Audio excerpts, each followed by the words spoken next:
Bonjour à toutes et à tous, bienvenue dans cette émission organisée en collaboration avec le Monde Informatique et Microfocus. Aujourd'hui, nous allons nous intéresser au thème du SaaS, c'est-à-dire la capacité à consommer des services et des logiciels par abonnement en mode de cloud.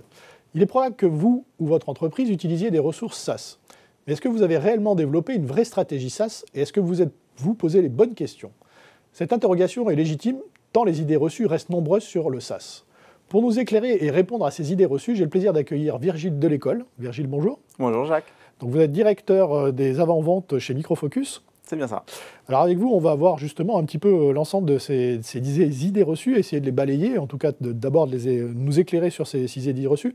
Peut-être une des premières idées reçues, c'est autour de la sécurité du SaaS.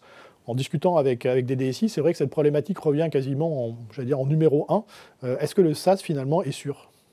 Alors oui, le SaaS est sûr, mais il est vrai que la sécurité est le sujet qu'on retrouve le plus souvent. Pendant très longtemps, c'était la problématique des données. Où vont aller les données à l'extérieur de l'entreprise, où vont-elles être stockées et comment est-ce qu'on va y accéder? L'actualité récente a fait aussi que la cybercriminalité a pris de l'essor et que c'est devenu une vraie inquiétude. Pour y répondre, il y a des normes ISO qui sont sorties, des certifications, la 27001, la 27018, et de toute façon, systématiquement, les clients ont des questionnaires sécurité fournis par les responsables sécurité de leur informatique à nous fournir. On répond à ces questions et on va traiter des points d'accès où sont stockées les données, est-ce que l'infrastructure est sécurisée, est-ce que la couche applicative est sécurisée, comment sont gérées et stockées l'authentification et l'identification des personnes, les mots de passe. Et il y a plusieurs manières d'y répondre. Est-ce qu'on souhaite que la gestion des profils soit faite par le SaaS, parce que ça va simplifier l'accès aux employés, mais aussi aux prestataires ou aux différents sous-traitants? Ou est-ce qu'au contraire, vous voulez que ce soit l'annuaire de l'entreprise, par exemple, qui gère l'intégralité des profils et des mots de passe pour encore plus sécuriser ces accès-là? Vous avez des questions aussi autour par exemple, du chiffrement, parce que c'est quelque chose que les DSI nous demandent aussi. Il y a un chiffrement à la fois des transactions et des échanges sur le réseau. Donc, bien sûr, ça, c'est chiffré et sécurisé. Et après, pour le stockage des données, on a une première couche de sécurité, nous, qui va garantir le non-accès à ces données-là. Si les clients souhaitent en plus venir chiffrer et encoder toutes les bases de données, c'est un service supplémentaire qu'on peut offrir. Un des éléments aussi complémentaires, vous parliez au début de la localisation des données, on a une nouvelle réglementation qui est le RGPD. Pareil, même question, c'est quelque chose qu'on vous demande assez régulièrement, je suppose? C'est systématique. Aujourd'hui, on a un questionnaire RGPD à compléter pour savoir quels sont les types de données que l'on va stocker de notre côté, comment elles sont collectées, qui va y avoir accès. Et on se rend compte assez rapidement que toute la partie fonctionnelle des logiciels reste côté client. Donc ça simplifie un peu ces questionnaires-là et les rôles et responsabilités sur cette notion de données. Mais on les complète et on montre à chaque fois qu'on est capable de répondre à ces demandes de RGPD. Deuxième idée reçue qui, j'allais dire, revient en même temps que la sécurité, c'est la question budgétaire. Donc, qui voudrait que le SaaS coûte plus cher que la partie on-prem. Est-ce que réellement c'est vrai cette idée? Alors, il faut, quand on va parler du coût du SaaS, prendre en compte non seulement la partie licence du logiciel en question, ça vient assez naturellement, mais il faut ajouter aussi tous les coûts qui vont être annexes, donc le matériel, les licences et les logiciels installés sur ce même matériel, le personnel qui va l'entretenir, les notions de patch et de sécurisation. Il faut que l'infrastructure soit toujours à jour, la formation permanente du personnel. Donc additionner tous ces coûts-là pour avoir cette notion de TCO, donc le coût finalement de maintien de cette plateforme-là, pour pouvoir faire des ROI. Généralement, on est sur 3 ans. On va faire cette projection sur 3 ans et voir s'il y a cette rentabilité espérée du SaaS avant même de parler du coût. Quand on a des licences et un service associé, c'est normal que ça soit plus cher que juste la licence. Après, la question, est-ce que finalement, pour l'entreprise, c'est quelque chose qui est rentable sur la durée, avant même de parler de CAPEX ou d'OPEX, où là, ça peut être une directive de l'entreprise en elle-même de faire ce choix-là. Et une fois qu'on a justement fait ce TCO sur 3 ans, approximativement, la réponse c'est moins cher sur la durée finalement? Sur la durée, ça sera moins cher. Si on est capable de prendre en compte tous ces coûts entre guillemets cachés, bien souvent les entreprises ont une informatique interne, n'ont pas ces notions de dépenses et donc ne les prennent pas en compte. Le travail qu'on fait avec nos clients quand on engage des sujets vers une migration sur le SaaS, c'est d'arriver avec eux d'arriver avec une liste de points et d'aller collecter ces informations-là. Ils nous les communiquent ou ils ne les communiquent pas parce que c'est un asset de l'entreprise pour qu'eux puissent se faire cette idée-là. Il arrive dans des cas très minimes que l'infrastructure interne coûte très peu cher historiquement et dans ces cas-là, le TCO, le ROI n'est pas là, donc c'est une idée qui est abandonnée. Mais dans 95% des cas, sur la durée, ça restera intéressant. Une autre idée reçue revient aussi, c'est le fait que le SaaS ne s'adapterait pas aux besoins. Alors plus exactement, on a vu pendant des années et des années que les DSI avaient l'habitude de prendre des logiciels et puis un petit peu de les customiser pour les adapter au plus près de leurs besoins. La problématique qui se pose auprès des DSI, c'est justement le SaaS, on prend ça sur étagère et en fait, on ne pourrait peut-être pas le customiser. Quelle est votre réponse là-dessus ? Alors, les logiciels déjà, entre les versions dites on-premise et SaaS, sont identiques. Et tout ce qui va être du paramétrage ou de la customisation fonctionnelle reste du périmètre du client. Donc vous pouvez toujours interagir avec votre application et venir faire les mêmes adaptations que ce que vous faisiez on-premise. Il faut aussi voir l'arrivée de ces notions de no-code, où on veut de moins en moins venir paramétrer ou customiser des applications en recodant, mais plutôt du clic, du drag and drop. On va designer des workflows aujourd'hui de façon très graphique, alors qu'avant, il fallait tout coder et redévelopper presque dans certains cas. Ça, on va complètement l'abandonner. Et cette offre SaaS permet ça aussi finalement. Les logiciels vont être pensés dans cette optique-là, ce qui fait que le passage au SaaS va être plus facile. Il faut aussi accepter que les besoins vont évoluer dans le temps, ils évoluent très vite. Donc l'offre SaaS permet d'avoir systématiquement les dernières versions des logiciels qui vous sont mis à disposition. Alors qu'avant, il fallait attendre 6 mois, 1 an, qu'un cycle de validation complet soit passé côté client avec leurs propres équipes avant d'obtenir ces nouvelles fonctionnalités. Aujourd'hui, sur de SaaS, on est bien souvent sur des mises à jour mensuelles, voire trimestrielles. Vous avez de suite les fonctionnalités que vous pouvez déjà peut-être attendre. Et on l'espère, nous allons aussi créer ce besoin avec des innovations ou de l'apport de nouvelles fonctionnalités et les clients vont les vouloir. Avec le SaaS, ils les auront systématiquement. Donc non seulement on va pouvoir répondre à leurs besoins et on va créer ce nouveau besoin et ils vont l'avoir. Cette partie low-code, aujourd'hui, elle est déjà intégrée dans les logiciels SaaS ?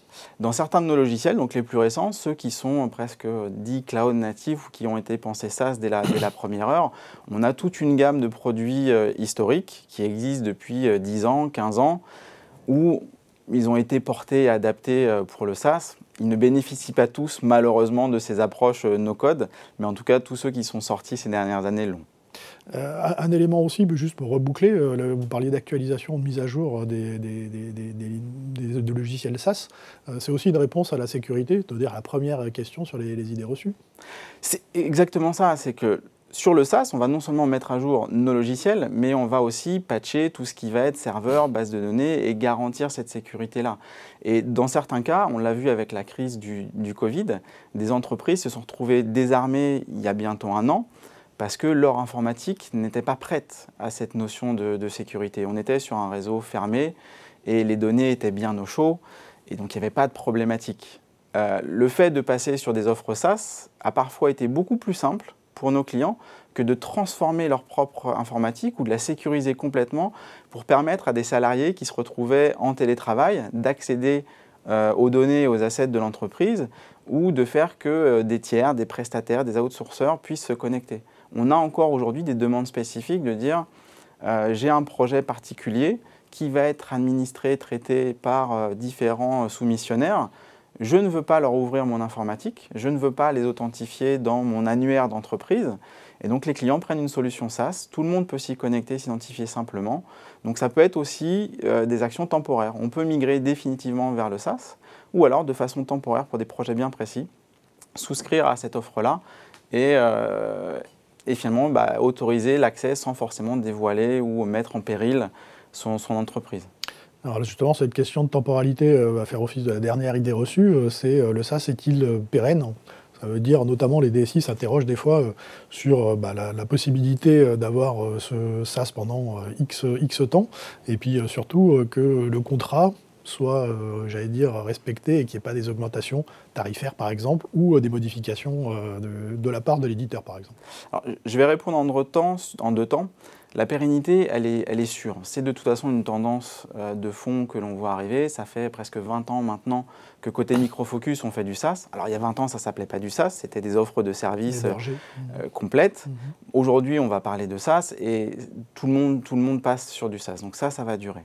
Sur les aspects pérennité et tarifaire, c'est des contrats qui sont renouvelables de toute façon, tous les ans ou tous les 3 ans en fonction de ce qui a été discuté. Et au moment où vous allez souscrire sur des offres SaaS, je vous rejoins, il est primordial de vérifier les pratiques des éditeurs et de s'assurer que ce n'est pas au bout de 2 ou 3 ans vous allez vous faire assommer par un prix exorbitant et des augmentations de tarifs. C'est quelque chose que nous, on ne fait pas.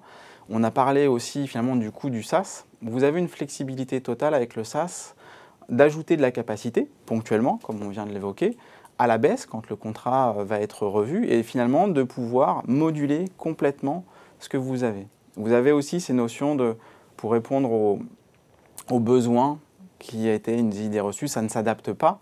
Vous avez les notions de contrat flexible, SaaS Flex chez Micro Focus, où non seulement vous allez pouvoir identifier la solution dont vous avez besoin, mais pourquoi pas 2-3 autres solutions en perspective et pouvoir complètement moduler l'usage que vous avez de vos solutions à la hausse, à la baisse, changer et le revoir. Donc oui, ça va être pérenne parce que tout le monde va aller vers du SaaS petit à petit et on a cet abandon des infrastructures en local. Et la crainte sur les tarifs, vous pouvez les revoir, ils sont renégociables. Dans tous les contrats, vous avez des clauses de réversibilité où vous allez pouvoir sortir et récupérer vos données dans tous les cas. Pour le coup, c'est standardisé. Enfin, quand on parle de réversibilité des données... C'est standardisé. On doit vous remettre à la fin de votre contrat vos données, que vous puissiez les réexploiter avec d'autres solutions ou même les réinternaliser. On a parfois des clients qui, parce que c'est des domaines bien spécifiques de sécurité, décident de réinternaliser ça. C'est standard, on peut y aller. Il faut faire attention au prix, le suivre. La réputation de l'entreprise qui offre ces services SaaS est importante en termes de pratiques financières. Virgile de l'école, peut-être une dernière question. Si vous aviez un dernier conseil à donner à ceux qui hésiteraient, ou en tout cas qui seraient dans une logique de stratégie SaaS et qui se posent encore des questions.